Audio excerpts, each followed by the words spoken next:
Hello guys. इस video में हम बुक कोड 509 के यूनिट 4 जिसका नाम है ज्योग्राफी के बारे में पूरी तरह से डिटेल्ड स्टडी करेंगे। इससे पहले की वीडियो में हमने हिस्ट्री के बारे में पढ़ा। आप सभी से मेरी हम्बल रिक्वेस्ट है, प्लीज़ चैनल को सब्सक्राइब कर लीजिए और वीडियोस को रेगुलर फॉलो कीजिए। ये वीडियो मेरे लिए नहीं है, आप सभी के लिए हैं, तो इसका बेनिफिट उठाइए। चलिए शुरू करते हैं। हमारा पहला टॉपिक है purpose of teaching learning geography, कि ज्योग्राफी को पढ़ाने और ज्योग्राफी को पढ़ने का क्या पर्पज़ है हमारा। अगर हम अपर प्राइमरी स्टेज की बात करें तो हम सभी को पता है कि अपर प्राइमरी स्टेज पर you must have known that often there are separate books for history civics, कि अब ऐसा हो सकता है कि अलग अलग बुक्स भी हों और ये ज़रूरी भी नहीं है कि सबकी सेपरेट बुक्स भी हों। सिंगल बुक भी चलती है भाई हमारे, अगर हम देखें तो अप टू 10th तक हमारी सिंगल बुक चलती है। मतलब ये वेरी करता है उस स्टेट की या उस देश की कि किस तरह की उसने बुक्स लगवाई हुई हैं। लेकिन अगर हम अपनी कंट्री की बात करें तो उसमें अपर प्राइमरी स्टेज पर सिंगल बुक ही है, और सिंगल बुक में जो भी इम्पोर्टेंट टॉपिक हैं हिस्ट्री के, ज्योग्राफी के, पॉलिटिकल साइंस के, सोशियोलॉजी के, वो सब इस तरह से उन्होंने इंटीग्रेट मैनर में हमारे सामने प्रस्तुत किए हैं कि उनकी बाउंड्रीज़ को विजिबल करना संभव नहीं है। हम उनकी बाउंड्रीज़ को ड्रॉ नहीं कर सकते। भाई देखो, बुक्स हैं, अगर हम सोशल साइंसेस की बुक की बात करें तो मार्केट में बहुत सारी बुक्स हैं और इसमें बहुत सारे सब्जेक्ट्स हैं लाइक हिस्ट्री, ज्योग्राफी। लेकिन एक सिंगल टीचर से ये हम आशा रखते हैं कि वो सारे सब्जेक्ट को पढ़ाए, तो ये उस टीचर के लिए ज़रूरी हो जाता है कि उसे हिस्ट्री की भी नॉलेज हो, उसे ज्योग्राफी के जो फंडामेंटल फिनोमिनाज हैं उनकी भी उसको नॉलेज हो। मतलब हर तरह की नॉलेज उस टीचर को हो related to social science. Next है हमारा, हम सभी को ये सारे जो अभी मैं नाम लूँगी, ये सारे जो टॉपिक्स हैं उनको स्टूडेंट को पढ़ाना होता है, जैसे कि earth, solar system, atmosphere, lithosphere, landform, climate, natural resources, continents, countries, या फिर उसकी economic activities like agricultural, industry, trade, इस तरह की, और ग्लोबल वार्मिंग जैसे जो इश्यूज़ हैं, इन सभी की नॉलेज उसे टीचर को होनी चाहिए, तभी तो वो अपने बच्चों को पढ़ाएगा। You may raise a pertinent question. Pertinent का मतलब है उचित, कि यहाँ पर एक क्वेश्चन आप सभी के सामने आया होगा कि हमें इन सभी टॉपिक को स्टूडेंट को पढ़ाने की क्या ज़रूरत है। या हम ये भी कह सकते हैं वाई वी स्टडी ज्योग्राफी, हम क्यों ज्योग्राफी को पढ़ रहे हैं। हम सभी एज अ ह्यूमन अपनी अर्थ के बारे में और उसके हैबिटेट के बारे में जानने के लिए हमेशा क्यूरियस रहते हैं। और जो अगर हम ज्योग्राफी को पढ़ेंगे तो ज्योग्राफी किसी भी इंडिविजुअल को अपने प्लैनेट और उसके सिस्टम के बारे में एक होलिस्टिक अंडरस्टैंडिंग प्रोवाइड कराता है, और उसको जितने भी इश्यूज़ हमारे प्लैनेट अर्थ को इम्पैक्ट करते हैं उन सभी इश्यूज़ को अंडरस्टैंड करने में हेल्प करता है, और एक हमें ऐसी पोजीशन में लाकर खड़ा कर देता है जिससे हम ग्लोबल पॉलिटिकल इश्यूज़ को एक्सप्लेन कर पाएँ बिटवीन कंट्रीज़ एंड कल्चर्स। इसके बाद जो अगर हम ज्योग्राफी को पढ़ेंगे तो जो जो चीज़ें हमारी लाइफ को अफेक्ट करती हैं उन सभी के बारे में हमें जानने का मौका मिलता है, और हमें मैन और नेचर रिलेशनशिप का पता लगता है। इसी के साथ हमें सभी को ये भी जानने की ज़रूरत है कि किस तरह से नेचुरल और ह्यूमन रिसोर्सेज का पूरे वर्ल्ड में डिस्ट्रीब्यूशन हो रखा है। कि ऐसा होता है ना, किसी कंट्री में सोना ज़्यादा है, किसी कंट्री में लोहा ज़्यादा है, किसी कंट्री में कोई सा मिनरल ज़्यादा पाया जाता है, तो किस तरह से डिस्ट्रीब्यूशन हमारे नेचुरल ह्यूमन रिसोर्सेज का हो रखा है, उन सभी को जानने की हम सभी को आवश्यकता है। ज्योग्राफी एक इम्पोर्टेंट रोल प्ले करती है हमारी स्ट्रैटेजीज़, जो डेली लाइफ की स्ट्रैटेजीज़ है लाइक साइट्स या फिर मार्केट, कौन सा सेक्टर, या फिर नेटवर्क का किस तरह से डिस्ट्रीब्यूशन है, इन सभी चीज़ों को हमारे जो डेली लाइफ से रिलेटेड हैं उन सभी में महत्वपूर्ण डिसीजन लेने के लिए इम्पोर्टेंट रोल प्ले करता है ज्योग्राफी। इसी के साथ जो हमारी डाइवर्सिटी है और जो हमारे investigate into the cause responsible for creating such variations, कि जो हमारी डाइवर्सिटी है और डाइवर्सिटी क्यों है, उसके क्या कोज हैं, उन सभी के लिए हमें अवेयर कराता है, साथ ही साथ डाइवर्सिटी को अप्रिशिएट करने के काबिल बनाता है हम सभी को। तो इन्हीं सब चीज़ों को देखते हुए हमें ये पता चलता है कि क्या पर्पज़ हैं हमारे ज्योग्राफी पढ़ने के, क्यों ज्योग्राफी हमें पढ़नी चाहिए। हमारा नेक्स्ट टॉपिक है रिफ्लेक्शंस ऑन ज्योग्राफी, भूगोल का चिंतन। व्हाट इज़ ज्योग्राफी और ज्योग्राफर कैसे काम करते हैं, इसी के साथ हमें ज्योग्राफी के किन किन एट्रीब्यूट से परिचित एक्वेंटेड होने की आवश्यकता है। और अगर हम इस डिसिप्लिन की बात करें ज्योग्राफी, अगर हम इसकी डिटेल्ड स्टडी देखें तो फिर ये किसका विषय बन जाता है, इतिहास का। यानी ज्योग्राफी का जो लंबा विकास है वो अपने आप में इतिहास है, अपने आप में हिस्ट्री है।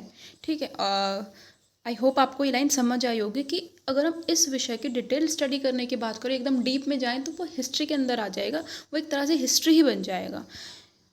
ज्योग्राफी जो है has been around for more than 2200 years, dating back, कि 2200 साल पहले एक ग्रीक के एक पर्सन हुए इराटोस्थनीज ने इस वर्ड को, ज्योग्राफी वर्ड को कॉइन किया।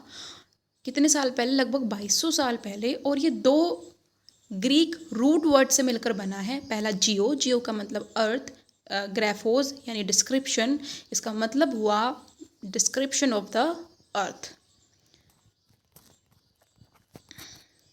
नेक्स्ट है हमारा अब हमने सभी ने अपनी अर्थ की सरफेस पर बहुत सारे कल्चरल एनवायरनमेंट और फिज़िकल एनवायरनमेंट से रिलेटेड वेरिएशंस को देखा है। ये वेरिएशंस क्यों होती हैं? ये variation space to space vary करती हैं। अगर हम स्थान बदल दें तो ये वेरिएशन, जैसे उसकी वेजिटेशन, उसके wild life, climate, soil, natural resources, सब कुछ बदल जाता है। तो ये चेंजेस क्यों आते हैं? और अगर ज्योग्राफी में हम इन्हीं चेंजेस के बारे में पढ़ते हैं तो क्या ज्योग्राफी को हम as a study of areal differentiation, यानी क्षेत्रीय विभेदीकरण, यानी एरिया में जो डिफरेंस है, एरिया टू एरिया जो डिफरेंस आ रहे हैं, क्या हम ज्योग्राफी को ये बोल सकते हैं कि ज्योग्राफी एरिया टू एरिया जो डिफरेंस आ रहे हैं, यानी एरियल डिफरेंसेस को ही कंसर्न करते हैं, उसके बारे में स्टडी करते हैं? तो आइए इसका आंसर हम आगे देखेंगे। In geography we do not study only the variation of the phenomena over the earth which we have referred to as space. इसमें हम सिर्फ अर्थ के ऊपर जो हो रहा है फिनोमिनाज, उनकी स्टडी नहीं करते, बल्कि हमारे स्पेस से रिलेटेड जितने भी फैक्टर्स हैं जो अफेक्ट कर रहे हैं, उन सभी को की स्टडी करते हैं। एग्जांपल के लिए अगर हम लें कि कॉन्सेंट्रेशन ऑफ पॉपुलेशन, कि कितनी पॉपुलेशन है, कितनी सघनता से वो पॉपुलेशन किसी भी रीजन में बसी हुई है, तो इसके लिए बहुत सारे फैक्टर्स हैं जो इसको अफेक्ट करते हैं। जैसे वहाँ की सोइल, वहाँ का क्लाइमेट, वहाँ की वेजिटेशन, कितने मिनरल रिसोर्सेज वहाँ पर हैं, फूड हैबिट्स क्या है वहाँ पर लोगों की, कल्चर कैसा है। तो ये इतने सारे फिनोमिना हैं जो किसी भी जोग्राफिकल इशू को या किसी भी जोग्राफिकल कॉन्सेप्ट को क्या करते हैं, अफेक्ट करते हैं, उस पर अपना प्रभाव डालते हैं। यहाँ पर दो एग्जाम्पल्स गिवन है एनसीईआरटी की किताब से, 6 to 8 की किताब से लिए गए हैं। पहला, destruction of forest in Amazon जो बेसिन है उसमें किस तरह से वनों का विनाश हो रहा है। सेकंड है, different crop are grown in different region, different क्षेत्र में डिफरेंट तरह की हम फसल को बो रहे हैं। तो ये दोनों क्वेश्चंस के अगर हम आंसर दें तो कौन दे सकता है इनके आंसर एक ज्योग्राफर दे सकता है, जो कि इस फिनोमिना के कॉज एंड इफेक्ट रिलेशनशिप को जाने, कि वो क्या करते हैं ज्योग्राफर, कि ऐसा क्यों हो रहा है, क्या इसके कोज हैं, क्या इसके इफ़ेक्ट होंगे। तो वो इन दोनों के बीच में एक रिलेशनशिप को बिल्ड करते हैं और हमारे सामने फिर उस कॉन्सेप्ट को लेकर आते हैं। तो हम ये कह सकते हैं कि जो ज्योग्राफी है वो एरियल डिफरेंसेस को बताती है, साथ साथ उनसे रिलेटेड जितने भी फैक्टर्स हैं उन सभी के बारे में हम सबको अवेयर कराती है। हम सभी ने ये नोटिस किया है कि हर 2 डिकेड में जो हमारी ज्योग्राफिकल चीज़ें हैं वो चेंज हो जाती है, फिनोमिना चेंज हो जाते हैं। जो हमारा नेचर है वो हमारी लाइफ को क्या करता है, हमारी लाइफ को डिफरेंट आस्पेक्ट से इन्फ्लुएंस करता है। और इस इन्फ्लुएंस के जो इम्प्रिंट्स हैं वो हम देख सकते हैं फूड पर, क्लोथिंग पर, शेल्टर पर, ऑक्यूपेशन पर, जो ह्यूमन बीइंग है हम सभी को नेचर के साथ कोप अप करना पड़ता है दो प्रोसेस से, अडाप्टेशन से और मॉडिफिकेशन से। पहला अडाप्टेशन से और दूसरा मॉडिफिकेशन से। ये क्वेश्चन हो सकता है कि डायरेक्ट आ जाए कि किन दो चीज़ों से हम एनवायरनमेंट के साथ, नेचर के साथ कोप अप करते हैं। तो पहला हो जाएगा अडाप्टेशन और दूसरा हो जाएगा मॉडिफिकेशन। फिर नेक्स्ट है कि अब हम ये कमेंट कर सकते हैं कि जो ज्योग्राफी है वो ह्यूमन बीइंग की और उसके एनवायरनमेंट की इंटरैक्टिव रिलेशनशिप की स्टडी है। अगर एज अ डिसिप्लिन ज्योग्राफी को लें तो वो स्पेस, अंतरिक्ष से भी रिलेटेड है। इसीलिए हम ज्योग्राफी को स्पेशियल साइंस यानी स्थानिक साइंस, किसी स्थान से रिलेटेड है, किसी जगह की 3D एक पिक्चर हमारे सामने लेकर आती है, ठीक है। तो स्पेशियल साइंस में हम इसको कह सकते हैं। और ज्योग्राफी में हम 3 क्वेश्चंस का आंसर देते हैं, what, where and why of phenomena. कोई भी फिनोमिना क्यों है, कहाँ है और क्या है। अगर हम अपने ब्रिटिश एरा कॉलोनियल पीरियड को देखें तो उस टाइम पे 2 क्वेश्चन हमारे लिए इम्पोर्टेंट थे, व्हाट एंड वेयर। उन्हें 2 चीज़ों से ज़्यादा मतलब कि क्या चीज़ कहाँ मौजूद है, क्या है, ठीक है, ताकि वो उसको एक्सप्लॉइट कर पाएँ, उसको ले जा पाएँ, अपने अपने अपने काम में यूज़ कर पाएँ। लेकिन सिर्फ इन 2 क्वेश्चंस का आंसर देना ज्योग्राफी को एक साइंटिफिक विषय नहीं बनाता। इसके लिए थर्ड क्वेश्चन वाई, अगर हम वाई का आंसर देंगे तब हमारा जो ज्योग्राफी है वो एक साइंटिफिक सब्जेक्ट, साइंटिफिक डिसिप्लिन के रूप में आ जाएगा। जो शुरू के 2 क्वेश्चन हैं जैसे व्हाट एंड वेयर, ये हमें किसी भी चीज़ की डिस्ट्रीब्यूशनल और लोकेशनल एस्पेक्ट को दर्शाते हैं, किसी भी फिनोमिना के, कि वो कहाँ पर मौजूद है, किस स्थान पर मौजूद है। लेकिन जो वाई का आंसर अगर हम दें तो फिर वो ज्योग्राफी को एक साइंटिफिक डिसिप्लिन के रूप में हमारे सामने लेकर आता है और उसके कोज रिलेशनशिप को, कोज एंड जो भी उसका इफेक्ट होगा उसके रिलेशनशिप को हमारे सामने दर्शाता है। आज की अगर हम बात करें तो हमारी टेक्नोलॉजी इतनी डेवलप कर चुकी है, जैसे GIS, ज्योग्राफिक इंफॉर्मेशन सिस्टम, या रिमोट सेंसिंग, या फिर कंप्यूटर असिस्टेड कार्टोग्राफी बहुत हेल्प करती है चीज़ों की एक्सप्लेनेशन और उसके कैजुअल रिलेशनशिप को बताने में, कि उससे इन सभी मॉडर्नाइज्ड तरीक़ों से, टेक्नोलॉजी से हम फिनोमिना की क्यों हुआ, कैसे, उसके एक्सप्लेनेशन को अच्छे से दे सकते हैं। आज की जो ज्योग्राफी वो सिर्फ पहले के काल में नहीं बल्कि डिजिटल एज में भी मूव कर चुका है, क्योंकि हम सभी को क्या है, हम सभी को एक्सप्लेनेशंस चाहिए फिनोमिनास की। हम सभी सीकर्स हैं नॉलेज के, डिस्कवरीज़ के। आगे हमारा अब ज्योग्राफी की कुछ डेफिनेशंस हैं। पहली, रिचार्ड हार्टशॉर्न, इन्होंने बोला कि डिस्क्रिप्शन और एक्सप्लेनेशन है एरियल डिफरेंसेस का ज्योग्राफी क्या है, एरियल डिफरेंसेस का डिस्क्रिप्शन है और एक्सप्लेनेशन है। सेकंड है हैटनर, इन्होंने कहा कि डिफरेंट पार्ट्स में, हमारी अर्थ के डिफरेंट पार्ट में जो फिनोमिना है उससे रिलेटेड उस सभी के बारे में बताती है geography. Differences of phenomena usually related in different parts of the earth, कि डिफरेंट पार्ट में क्या डिफरेंस है फिनोमिनाज में।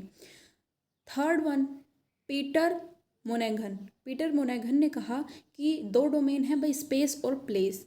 इन सभी के, इन दोनों के बारे में ये हमें बताएगी, इसके कैरेक्टरिस्टिक्स को बताएगी, किस तरह से लोग मतलब जो फ्लो है लोगों के अंदर, water, believes, digital data. 2 word याद रख लेना, स्पेस एंड प्लेस। मतलब एक कीवर्ड्स याद रख लो कि अगर डिस्क्रिप्शन और एक्सप्लेनेशन आए तो रिचार्ड हार्टशॉर्न की है, और अगर phenomena usually related in different parts आए तो हैटनर की, वैसे स्पेस और प्लेस आए तो पीटर मोनेगन की है। Most geographic work involve considerable field work, कि अगर हम ज्योग्राफिकल चीज़ों को देखें तो वो फील्ड वर्क मांगते हैं। उस क्षेत्र में रहकर हमें अध्ययन करना पड़ता है, चीज़ों को ऑब्जर्व करना पड़ता है, फील्ड स्टडी करनी पड़ती है चीज़ों की। The location of place become important, इसलिए उस प्लेस की जो लोकेशन है वो इम्पॉर्टेंट बन जाती है। और the location of place is study in terms of absolute and relative term. अब यहाँ पर हम चीज़ों को दो टर्म्स में पढ़ेंगे, एब्सोल्यूट और रिलेटिव टर्म। इसको हम आगे देखेंगे, इसके अप्रोचेस को भी आगे देखेंगे। We tend to focus on the processes and patterns in the biosphere, atmosphere and hydrosphere, कि हम सभी को जो पैटर्न है बायोस्फीयर के, एटमॉस्फेयर के, हाइड्रोस्फीयर के, उन सभी के प्रोसेसेस और पैटर्न पर फोकस करने की आवश्यकता होती है। अगर हम ज्योग्राफी की बात करें, किस तरह का लैंडस्केप है, किस तरह के नेचुरल और मैनमेड फोर्सेस उसको इम्पैक्ट कर रहे हैं, ये सभी हमें चीज़ों की देखने की नीड पड़ती है।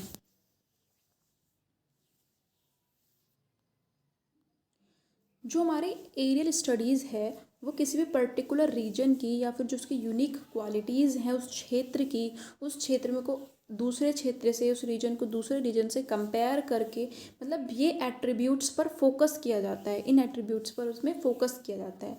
अब अगर रीजन सेम होगा, कॉमन कैरेक्टरिस्टिक्स होंगे, अगर सेम रीजन है तो उसकी कैरेक्टरिस्टिक्स भी क्या होंगी, कॉमन होंगी। जैसे अगर एरिड रीजन है तो वहाँ जो एरिड में जो क्वालिटीज़ है वो बाकी अगर हम जगह पर जाएँ, किसी और कॉन्टिनेंट में जाएँ तो वही क्वालिटीज़ हमें देखने को मिलेंगी। तो यूनिक भी यूनिक होता है, लेकिन अगर सेम रीजन हो तो क्वालिटीज़ या कैरेक्टरिस्टिक्स कॉमन भी होते हैं।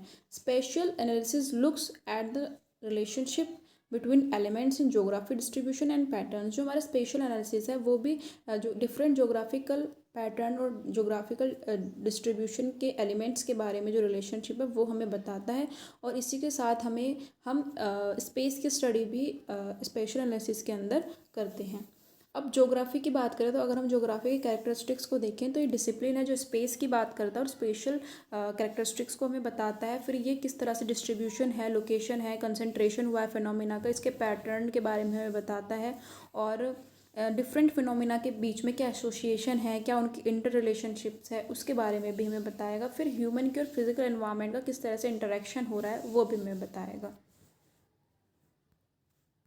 हमारा नेक्स्ट टॉपिक है approaches to the teaching geography, की ज्योग्राफी को टीच करने की क्या क्या अप्रोच हैं। इसमें हम दो अप्रोच के बारे में पढ़ेंगे, सिस्टमैटिक और रीजनल अप्रोच।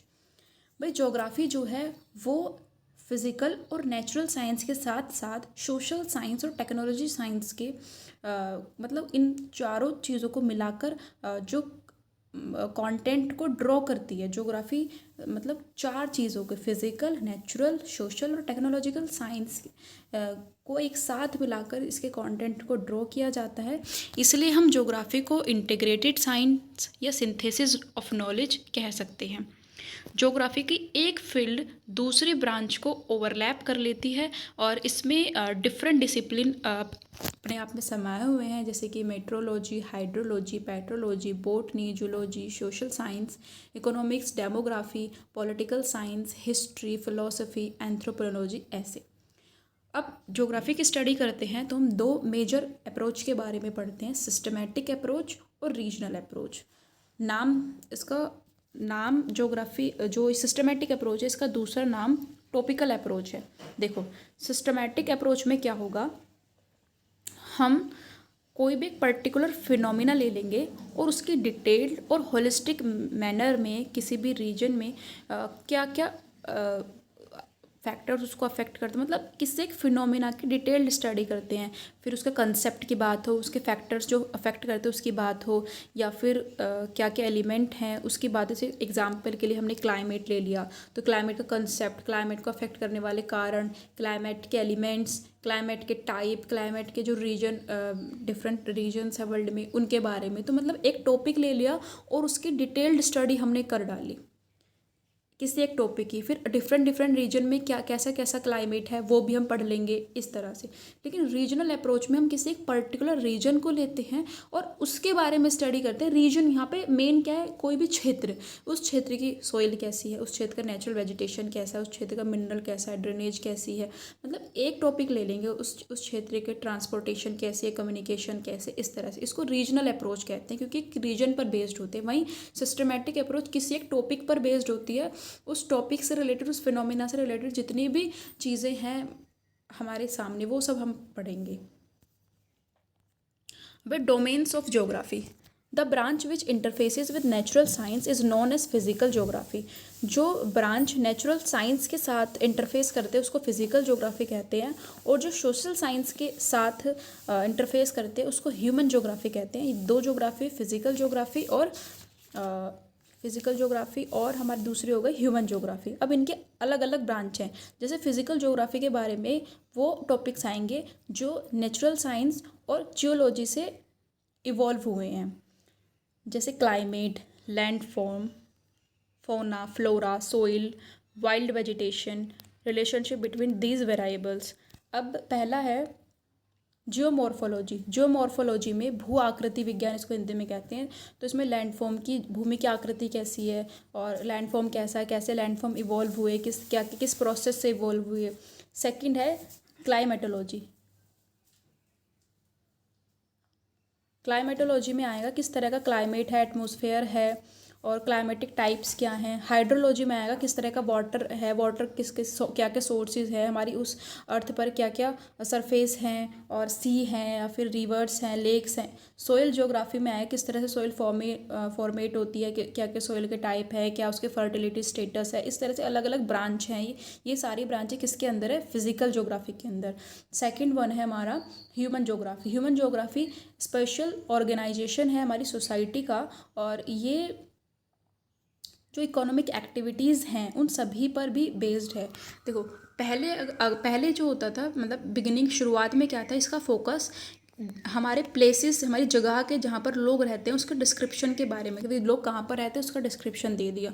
लेकिन मोर रिसेंटली हाल ही में इसके साथ उन लोगों की जगह जहाँ पर वो रहते हैं उसके डिस्क्रिप्शन के साथ साथ वहाँ की इकोनॉमिक एक्टिविटीज़ को भी शामिल कर लिया गया है कि किस तरह की इकोनॉमिक एक्टिविटीज़ वो लोग कर रहे हैं, इन्वायरमेंटल इश्यूज़ क्या हैं। तो इन दो टॉपिक्स को भी अब साथ में शामिल कर लिया गया है। पहला है इसमें सोशल एंड कल्चरल ज्योग्राफी, भाई जो हमारी सोसाइटी से रिलेटेड होगी, हमारे कल्चर से रिलेटेड होगी। फिर population and settlement geography, rural है या अर्बन है, सेटलमेंट यानी किस तरह की बस्ती है, वहाँ पर लोग कैसे सेटल हो रहे हैं। तो यहाँ पर पॉपुलेशन आ जाए, किस तरह से डेंसिटी है, सेक्स रेशो क्या है, माइग्रेशन क्या है, एज स्ट्रक्चर क्या है। सेटलमेंट ज्योग्राफी जो है वो रूरल और अर्बन सेटलमेंट के बारे में हमें बताते हैं, उसकी कैरेक्टरिस्टिक्स को बताते हैं। इकोनॉमिक ज्योग्राफी से ट्रेड हो गया, टूरिज्म हो गया, जो इकोनॉमिक चीज़ें ज्योग्राफी से रिलेटेड, एग्रीकल्चर हो गया, ट्रांसपोर्ट हो गया, इंफ्रास्ट्रक्चर सर्विसेज, ये सब चीज़ें। हिस्टोरिकल ज्योग्राफी जो है ये हमें कोई भी ज्योग्राफिकल फीचर है also temporal changes and these form the concern of, भाई चेंजेस आए वो कैसे आए, हिस्टोरिकल प्रोसेस क्या है उस चीज़ का, किस तरह से वो ऑर्गेनाइज्ड हुआ वो स्पेस, यानी किस तरह से हमारे, हम क्या कह सकते हैं कॉन्टिनेंट किस तरह से बने, अगर हम इसमें जाएंगे कॉन्टिनेंट कैसे बने, तो वो हमारी हिस्टोरिकल ज्योग्राफी हो जाएगी। नेक्स्ट है हमारा पॉलिटिकल ज्योग्राफी, कि भाई जो पॉलिटिकल इश्यूज से, पॉलिटिकल इवेंट से जो रिलेटेड होते हैं, हमारे नेबरिंग यूनिट से, हमारे जैसे जो हमारे चुनाव क्षेत्र हैं, कॉन्स्टिट्यूएंसीज हैं, उनसे इलेक्शन सिनारियो से रिलेटेड होते हैं। चुनाव क्षेत्र, हमारे चुनाव क्षेत्र की सीमाएं कहाँ तक, भाई ज्योग्राफी का ये पॉलिटिकल ज्योग्राफी है, मतलब जो ज्योग्राफी पॉलिटिक्स से रिलेटेड हो जाए। थर्ड है हमारा बायोज्योग्राफी। बायोज्योग्राफी के बारे में, बायोज्योग्राफी जो है ना ये ह्यूमन और फिजिकल ज्योग्राफी का कि मतलब बोल सकते हैं बीच का एक इंटरफेस है, ठीक है। मतलब ये दोनों ही चीज़ इसमें शामिल है, दोनों के एट्रीब्यूट्स हैं। जैसे प्लांट ज्योग्राफी हो गया जिसमें हम प्लांट वेजिटेशन और उनके हैबिटेट के बारे में बात करें। जू ज्योग्राफी हो गया जिसमें हम एनिमल्स और उनके हैबिटेट के बारे में बात करें। इकोलॉजी और इकोसिस्टम हो गया जिसमें हम साइंटिफिक स्टडी करें हैबिटेट्स की और उनके कैरेक्टरिस्टिक्स की। इन्वायरमेंटल ज्योग्राफी होगी जिसमें हम इन्वायरमेंटल कंसर्न और इन्वायरमेंट इश्यूज़ के बारे में बात करें। फोर्थ है रीजनल ज्योग्राफी। रीजनल ज्योग्राफी में जो 4 टाइप्स हैं ये सारे रीजनल अप्रोच पर बेस्ड है, यानी रीजनल ज्योग्राफी जो है इसमें जो टाइप्स है रीजनल अप्रोच पर बेस्ड है। पहला है रीजनल स्टडी, किसी भी एरिया की, जैसे मैक्रो है, मीज़ो है, या फिर प्लानिंग हमें किस तरह से करनी है, टाउन प्लानिंग करनी है, अर्बन प्लानिंग करनी है, रीजनल डेवलपमेंट और रीजनल एनालिसिस। जो हमारा लास्ट में जो एक क्लासिफिकेशन है, ये क्लासिफिकेशन बेस्ड है थॉट्स पर और मेथोडोलॉजी पर। पहला इसमें फ़िलॉसफ़ी। फ़िलॉसफ़ी में देखो ज्योग्राफिकल थॉट आ जाएंगे, या लैंड या ह्यूमन इंटरेक्शन या ह्यूमन इकोलॉजी आ जाएगी। सेकंड है मेथड्स और टेक्निक्स, दो चीज़ों पर बेस्ड है, थॉट्स यानी फ़िलॉसफ़ी और सेकंड है मेथोडोलॉजी यानी मेथड्स एंड टेक्निक्स, कि कार्टोग्राफी किस तरह से हम करते हैं, क्वांटिटेटिव टेक्निक्स क्या हैं, फील्ड सर्वे मेथड क्या है, या जीआईएस, जीपीएस, इस तरह से जियो इन्फॉर्मेटिक्स टेक्नोलॉजी। इसमें हम इन मेथड्स के बारे में पढ़ेंगे। ये जो ज्योग्राफी का ये जो वो क्लासिफिकेशन है वो मेथड्स पर और थॉट्स पर बेस्ड है। यहाँ पर जो हमने पढ़ा उसी का एक फ्लो चार्ट गिवन है, इसको आप खुद देख लीजिएगा, वही चीज़ें जो हमने पढ़ी हैं। हमारा नेक्स्ट टॉपिक है teaching of geography at upper primary level. Upper primary level पर हम ज्योग्राफी को टीच कर रहे हैं तो उसके क्या क्या ऑब्जेक्टिव हैं, क्या क्या उसके रैशनल्स हैं, उनके बारे में देखेंगे। We will deal with the specific rationale of teaching geography at upper primary stage और also get ourselves acquainted with objective of teaching geography at this stage कि क्यों हम पढ़ा रहे हैं ज्योग्राफी को इस स्टेज में, उसके क्या ऑब्जेक्टिव हैं, उससे एक्वेंटेड होंगे यानी उससे परिचित होंगे। अगर हम फर्स्ट और सेकेंड क्लास की बात करें तो हम सभी को पता है ईवीएस लैंग्वेज और मैथमेटिक्स के साथ इंटीग्रेटेड होते हैं, कोई अलग से कोई सब्जेक्ट नहीं है। थर्ड टू फिफ्थ हम ज्योग्राफी को थर्ड टू फिफ्थ क्लास में ईवीएस के रूप में पढ़ते हैं, उसी के रूप में इंटीग्रेटेड मैनर में पढ़ते हैं। और इसमें 6 थीम होती हैं: family, friend, food, shelter, water, travel, things we make and do. Upper primary level पर हम इसको social as a social science पढ़ते हैं और सोशल साइंस में ही एक सब्जेक्ट होता है सिंगल बुक के अंदर ही, जिसमें कुछ चुनिंदा टॉपिक्स गिवन होते हैं किसके, ज्योग्राफी के। अब क्या रैशनल्स है, क्या ऑब्जेक्टिव्स हैं, क्यों हम पढ़ा रहे हैं, तो एक इंटीग्रल कंपोनेंट है ज्योग्राफी सोशल साइंस का, हम सभी को पता है। और ज्योग्राफी जो है एनहेंस करता है हमारे अंडरस्टैंडिंग को, हमारी कंट्री के बारे में, हमारे रीजन के बारे में, जो भी ग्लोबल डिस्ट्रीब्यूशन है इकोनॉमिक रिसोर्सेज का, जेंडर का, कोई भी ऑनगोइंग प्रोसेस है ग्लोबलाइजेशन का, उन सभी कंटेम्परी इश्यूज़ को बच्चे को इंट्रोड्यूस कराता है। और अर्थ को as a habitat of humankind और resources development of different level, local level पर, नेशनल लेवल पर, इन सभी टॉपिक्स के बारे में बच्चे को इंट्रोड्यूस कराएगा क्या, ज्योग्राफी। मेजर ऑब्जेक्टिव क्या है कि एक अंडरस्टैंडिंग देता है हमारी अर्थ के बारे में, हैबिटेट के बारे में, ये हमारे रीजन, हमारे स्टेट और हमारी कंट्री के बारे में हमें स्टडी कराता है। और रिसोर्सेज का ग्लोबल डिस्ट्रीब्यूशन हमारे सामने पेश करता है। उसी के साथ किस तरह से हम दूसरे रीजन पर या दूसरी कंट्री पर इंटरडिपेंडेंस है हमारी, उसके बारे में एक अंडरस्टैंडिंग को प्रमोट करता है। नेक्स्ट टॉपिक है कंटूअर्स ऑफ कॉन्टेंट। ये किस तरह का कॉन्टेंट है। भाई देखो, इसमें चैप्टर्स के नाम गिवन है, क्यों पढ़ा रहे हैं वो गिवन है। ये सारी चीज़ें मैंने पढ़ के देख लिया, ये सारी चीज़ें हमारी कॉमन अंडरस्टैंडिंग पर बेस्ड है। अगर हम कॉमन अंडरस्टैंडिंग रखते हैं चीज़ों की तो हम इसको आराम से कर लेंगे, अगर इससे क्वेश्चन आया तो ये सब आप खुद देख लीजिए किस तरह की। भाई अगर हम मैप पढ़ेंगे तो मैप से रिलेटेड स्किल आएगी, ठीक है। अगर हम प्लैनेट पढ़ेंगे तो हमारे सोलर सिस्टम के बारे में हमें पता चलेगा। तो ये सब वो चीज़ें, तो ये सब आप खुद देख लीजिएगा। हमारा नेक्स्ट टॉपिक है लेसन प्लान। अब यहाँ पर एक लेसन प्लान का डेमो दिया गया है जो कि ट्रांसपोर्ट टॉपिक के ऊपर बेस्ड है, ठीक है। अगर सबसे पहले जब हम लेसन प्लान बनाते हैं तो हमें उसके लर्निंग पॉइंट्स को आइडेंटिफाई करने चाहिए, उसके ऑब्जेक्टिव्स को स्टेट करना चाहिए, और उसके बाद जो हमारी टीचिंग स्ट्रैटेजीज़ है, जो हमारा इवैल्यूएशन है, उन सभी को बताना चाहिए। तो ये जो लेसन प्लान बनाना हमें बताया गया है इस चैप्टर में, तो इसके क्या क्या ऑब्जेक्टिव है कि भाई हमें बताएगा किस तरह से हमें ट्रांसपोर्ट का जो कंटेंट है वो एनालाइज करना है, किस तरह से सीक्वेंस में लगाना है, कैसे लर्निंग ऑब्जेक्टिव को फ्रेम करना है, किस तरह की स्ट्रैटेजीज़ को फॉलो करना है, क्या क्या टीचिंग लर्निंग रिसोर्सेज को आइडेंटिफाई करना है, यूज़ करना है, किस तरह से उसके एग्जीक्यूटिव लिखने हैं हमें, किस तरह से फ्लो चार्ट, डायग्राम या मैप हमें बनाना है। तो ये सभी स्किल्स हमारे अंदर डेवलप करने के लिए इस चैप्टर में लेसन प्लान एक दिया गया है। टीचिंग पॉइंट्स की बात करें तो हमें मोड्स ऑफ ट्रांसपोर्ट, क्या क्या फैक्टर रिस्पॉन्सिबल हैं मोड्स ऑफ ट्रांसपोर्ट के लिए, क्या क्या चीज़ें ट्रांसपोर्ट को इन्फ्लुएंस करती हैं, ये सब हम टीचिंग पॉइंट्स ले सकते हैं। फिर टीचिंग लर्निंग रिसोर्सेज क्या हो सकते हैं इसके लिए, मैप, पिक्चर्स या फिर लाइफ एक्सपीरियंसेस। मैप इस तरह के हम फॉलो कर सकते हैं, जैसे देखो ये रेल का मैप दिखाया गया इंडियन रेलवे का, इस तरह से हम मैप्स को फॉलो कर सकते हैं। ये देखो हमें हाईवेज़ की पिक्चर्स दिखाए गए, इस तरह से हम पिक्चर अपने लेसन प्लान में इंक्लूड कर सकते हैं। फिर हम सीक्वेंस करेंगे एक्टिविटीज़ को कि पहले हमें क्या करना है। देखो हमें एक लेसन प्लान को प्रिपेयर करके ही क्लास में जाना चाहिए। जिस तरह से पढ़ाना इंपॉर्टेंट है, पढ़ाने मतलब जिस तरह से हम टीचिंग कर रहे हैं, प्लानिंग कर रहे हैं, उसी तरह से लेसन प्लान बनाना भी बहुत इंपॉर्टेंट हो जाता है। तो हमें कुछ पॉइंट्स को इसमें ध्यान में रखना चाहिए कि जैसे हमारा जो ट्रांसपोर्ट है वो बहुत इंपॉर्टेंट रोल प्ले करता है। फिर अवेलेबिलिटी क्या है ट्रांसपोर्ट की, और क्या क्या वेज़ और मीन्स हैं ट्रांसपोर्ट के, रोडवेज़ किस तरह से कॉमन मीन है ट्रांसपोर्ट का नॉर्थ ईस्टर्न स्टेट्स में। ये देखो सबसे पहले हम क्या करेंगे, आइडेंटिफाई करेंगे फोकल पॉइंट्स को। जब हम लेसन प्लान बनाने बैठे तो हम उसके क्या क्या फोकल पॉइंट्स हैं, किस किन चीज़ों पर हमारा फोकस होना चाहिए, उन सभी को आइडेंटिफाई करना चाहिए। उसके बाद उन फोकल पॉइंट्स को हमें सीक्वेंस में लगाना चाहिए। ऐसा नहीं है कि हम पहले बता रहे साधन ट्रांसपोर्ट के, नहीं, पहले हमें ट्रांसपोर्ट क्या है ये बच्चों को बताना है, क्या फिर उसके क्या साधन हैं, क्या चीज़ उसको अफेक्ट करते हैं। हम पहले इफेक्ट बता दें, पहले इफेक्टिंग फैक्टर बता दें, तो इसलिए हमें सीक्वेंस में लाना चाहिए उन्हें। फिर सीक्वेंस करने के बाद हमें लर्निंग ऑब्जेक्टिव को बनाना चाहिए कि क्या क्या लर्निंग ऑब्जेक्टिव हमारे हो सकते हैं कि हम इस टॉपिक को बच्चों को पढ़ा रहे हैं। इसके बाद हमें लर्निंग ऑब्जेक्टिव को हमने फॉर्मुलेट कर लिया, फिर क्या क्या हमारी एक्टिविटीज़ होंगी, उन एक्टिविटीज़ को हमें फ्रेम करना चाहिए। फिर क्या क्या, देखो टॉपिक को डिस्कस करने से पहले हमें बच्चों के जो एक्सपीरियंस हैं, लाइफ एक्सपीरियंस है, रियल एक्सपीरियंस है, उन सभी को यूज़ करना चाहिए बच्चों के थ्रू। जैसे हमने बच्चों से पूछा कि अगर मान लो हम यातायात पढ़ा रहे हैं, ट्रांसपोर्ट पढ़ा रहे हैं, बच्चों से पूछा कि क्या आपने रोड ब्लॉकेज देखा है, कहाँ पर देखा, कैसा होता है, कितना बड़ा था और क्यों हुआ वो, किस तरह से फिर लोग वहाँ पे मूवमेंट करते हैं जब वहाँ पे रोड ब्लॉकेज हो रखा है, तो गाड़ियाँ कैसे चलती हैं। इस तरह से बच्चे के जो एक्सपीरियंसेस हैं related to that particular phenomena, हमें वो पूछताछ करनी चाहिए बच्चों से, ताकि बच्चे इंगेज हो जाएं हमारे टॉपिक में। ठीक है।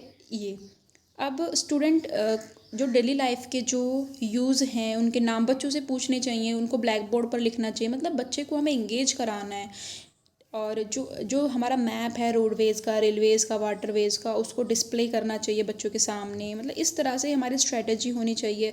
एक बार जब हमने इंट्रोड्यूस करा दिया बच्चों को, फिर हमें बच्चों को अलाउ कर देना चाहिए कि भाई अब आप एक्सप्लोर करो, इस टॉपिक पर डिस्कशन करो, किस तरह से इंडिया में ट्रांसपोर्ट हो रहा है, किस तरह से क्या क्या मीन्स हैं इंडिया में, कौन सा मीन ज़्यादा अप्रोप्रिएट रहेगा, कौन सा फास्ट है। इस तरह से बच्चों को एक्सप्लोर करने का मौका भी देना चाहिए। You may now to advantage of transport by conduct. अब हमें एक ब्रेन स्टॉर्मिंग सेशन ऑर्गेनाइज कराना चाहिए, जिसमें बच्चों को हम ये बोले कि बताओ ट्रांसपोर्ट के क्या क्या एडवांटेजेस हैं। ठीक है। और उनको सभी को ब्लैक बोर्ड पर लिख देना चाहिए। और हम किस तरह से दे आर ऑलवेज इंटरडिपेंडेंट, कि जो इतने भी ट्रांसपोर्ट के साधन है वो इंटरडिपेंडेंट हैं लोकल लेवल पर, रीजनल लेवल पर। ठीक है। फिर हमें रोड पर ले जाकर बच्चों को सर्वे कराना चाहिए व्हीकल्स का, कि बताओ भाई डिवाइड करो उन सबको, कौन सा वाटरवेज है, कौन सा एयरवेज है। ठीक है। इस तरह से कौन सा 2 व्हीलर है, कौन सा 3 व्हीलर है, 10 मिनट का, ताकि बच्चों को रियल लाइफ एक्सपीरियंस भी मिल जाए। तो ये हमारी एक्टिविटीज़ हैं जो हमें करनी चाहिए। देखो यहाँ पे एक टेबल बना के दे दी, इस तरह की टेबल यूज़ करनी चाहिए कि नो व्हीकल ऑब्जर्व, कोई जैसे एनिमल कार्ड का कोई हमने ऑब्जर्व ही नहीं किया। इस तरह से 2 व्हीकल का कितने ऑब्जर्व करे आपने, रजिस्टर्ड कितने स्टेट के रजिस्टर्ड थे, कितने, मान लो हम दिल्ली में रह रहे तो कितने यूपी के थे, कितने बिहार के थे, इस तरह से। तो ये हमारी कुछ प्लानिंग्स हैं जो हमें करनी चाहिए।